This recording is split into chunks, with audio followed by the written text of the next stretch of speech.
Shalom saudara-saudaraku dalam kasih Yesus Kristus. Bertemu kembali bersama-sama dengan saya, Squanto Welpli Isa. Bersama-sama kita belajar firman Tuhan berseri nubuatan. Saudara, pada hari ini kita akan belajar topik yang ke-6 yang bertajuk penghakiman dan buku-buku. Mari kita berdoa. Terpujilah namamu Tuhan, dikuduskanlah namamu. Datanglah kerajaanmu, jadilah kehendakmu di bumi seperti di surga. Ampuni kami Tuhan, agar kami layak menjadi anak Tuhan. Saat ini kami menjemput Roh Kudus-Mu, Yesus Kristus, malaikat berserta dengan kami, agar kami dapat diberkati firman-Mu ini Tuhan. Dan kami akan menjadi berkat kepada orang lain di luar sana. Terima kasih penyertaan-Mu. Doa ini kami serahkan dalam nama Yesus. Amin. Saudara-saudaraku dalam kasih Yesus Kristus, pernahkah Anda terpikir tentang penghakiman dari perspektif malaikat di surga? Mereka yang akan hidup selamanya bersama-sama dengan umat yang dibenarkan Allah untuk masuk surga.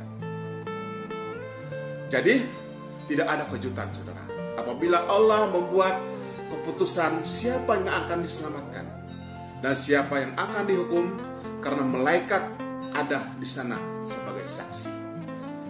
Dan Yesus ataupun Isa memainkan peranan penting di hadapan Allah semasa penghakiman. Inilah yang dilihat oleh Rasul Yohanes mengenai perkara ini, saudara. Mari kita lihat di dalam buku Wahyu 3 ayat 5 yang berfirman, mereka yang menang akan dipakaikan jubah putih. Dan saya atau Yesus tidak akan menghapuskan namanya dari buku kehidupan, tetapi saya akan menyatakan namanya di hadapan Bapakku dan di hadapan malaikat-malaikatnya. Wahyu 3 ayat 5. Saudaraku dalam kasih Yesus Kristus, Nabi Lukas dan juga Nabi Daniel dalam melihat gambaran yang sama, saudara. Mereka melihat bahwa Allah duduk sambil dikelilingi oleh malaikat-malaikat. Lalu mereka melihat buku rekod itu terbuka. Dan penghakiman pun bermula.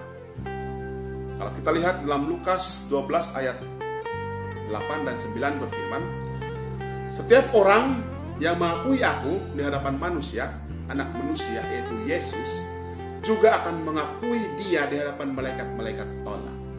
Tetapi barang siapa yang menyangkal aku di hadapan manusia, dia akan disangkal di hadapan malaikat-malaikat Allah. Lukas 12 ayat 8 dan 9. Kita lanjutkan firman Tuhan dalam Daniel 7 ayat 9 dan 10 yang berfirman, aku melihat sehingga semua takhta diletakkan di tempatnya.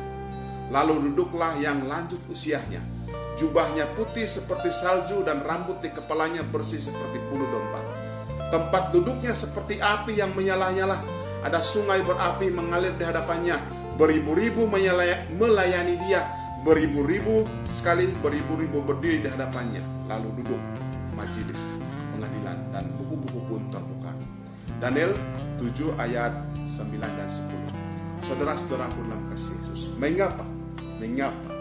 Mungkin Anda bertanya, dan mungkin kita bertanya, adakah penghakiman di surga?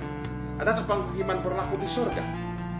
Nah, itu adalah salah satu soalan yang baik, saudara. Dan kita perlu tahu bahwa Alkitab menggunakan perkataan penghakiman dalam dua cara yang berbeda. Dalam beberapa case, perkataan itu merujuk kepada keputusan itu. Dan dalam case-case yang lain, ia merujuk kepada tempo jangka masa hukuman dan hukuman. Dalam case penghakiman, Tuhan, keputusan itu berlaku di surga. Kemudian semasa kebangkitan, manusia akan dibangkitkan semasa ada untuk memperoleh kehidupan kekal ataupun dibangkitkan untuk dibinasakan, saudara.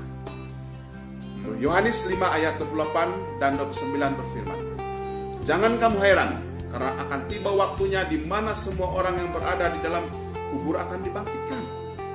Dan mereka yang telah membuat kejahatan akan dibangkitkan untuk dihukum. Yohanes 5 ayat 28 hingga 29. Saudara-saudaraku dalam kasih Yesus Kristus, Apabila seseorang dibangkitkan dalam kebangkitan untuk binasa, itu menunjukkan bahwa keputusan telah pun ditentukan. Disebabkan itulah ada penghakiman di surga sebelum hukuman dilakukan di dunia ini. Bukan bermaksud Allah memerlukan buku untuk mengenal kita. Allah mengenal kita semua. Para nabi ada mengatakan tentang buku Allah. Dan seperti yang kita lihat sejauh ini, buku itu harus ada supaya para malaikat mengerti keadilan Allah. Saudara-saudaraku dalam kasih Yesus Kristus, apakah yang telah dikatakan oleh para nabi mengenai buku itu? Satu perkara ialah merekodkan perkara yang menyenangkan hati Allah. Ia merekodkan perkara yang menyenangkan hati Allah. Buku itu juga merekodkan kesedihan kita.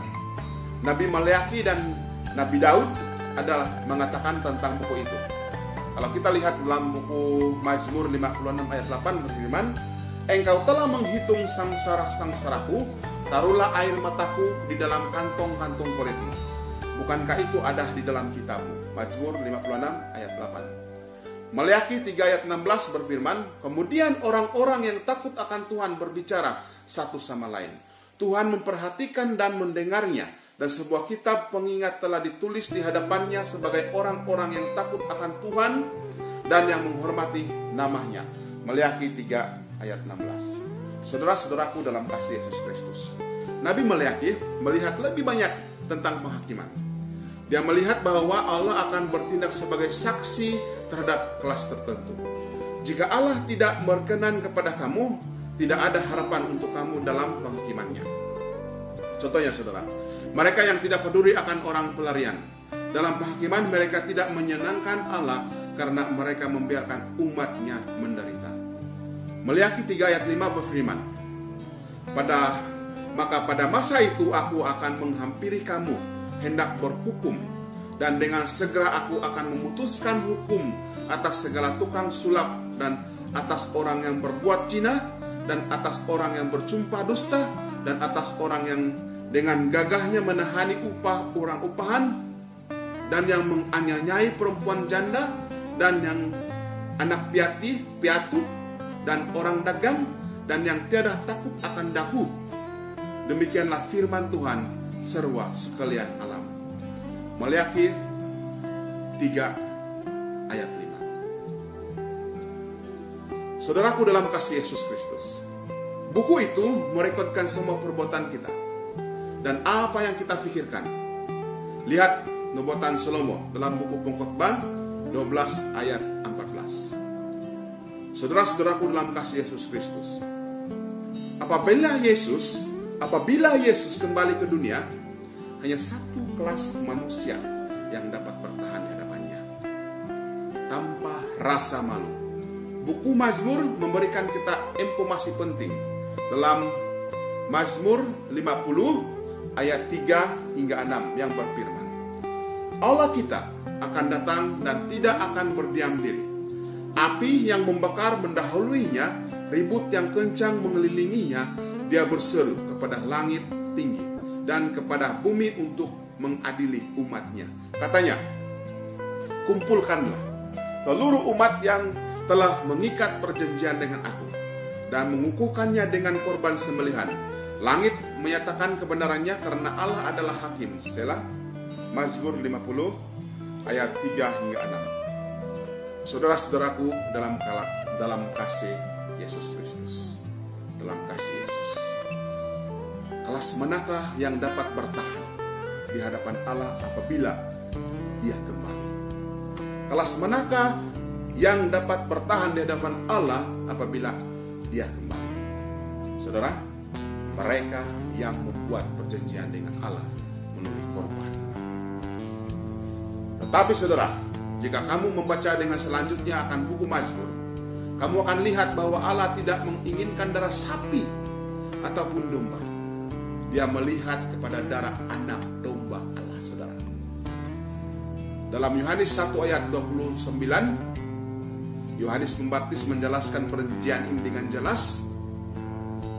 Pada buku Yohanes 1 ayat 29 berfirman, keesokan harinya Yohanes melihat Yesus datang kepadanya, dan Yohanes berkata, "Lihatlah anak domba Allah yang menghapuskan dosa dunia." Yohanes 1 ayat 29. Saudaraku dalam kasih Yesus Kristus, kita akan mempelajari dengan lebih banyak tentang maksud Yesus sebagai anak domba Allah pada topik yang seterusnya. Tetapi sekarang, sementara kita mempelajari penghakiman, kita harus berterima kasih karena Allah memberi jalan kepada kita supaya dosa kita diampuni. Dan jika di dalam penghakiman dosa kita akhirnya akan diampuni, rekod kesalahan kita juga akan dihapuskan. Puji Tuhan, puji Tuhan. Mari kita lihat dalam Kisah 3 ayat 15 yang berfirman, "Oleh itu bertobatlah dan berpalinglah kepada Allah, supaya dosa-dosamu dihapuskan, dan supaya masa yang memberikan kesegaran datang kelak daripada Tuhan." Kisah 3 ayat 19. Saudara-saudaraku dalam kasih Yesus Kristus, ringkasan dari apa yang telah kita pelajari mengenai penghakiman, selama ini adalah keputusan akan ditentukan di sorga, di hadapan para malaikat. Yesus ada di sana bersama-sama dengan Allah, dan dia memanggil Allah sebagai Bapa. Dan Yesus adalah domba Allah yang telah mengambil dosa kita supaya dosa itu dapat dipadam dari buku rekod.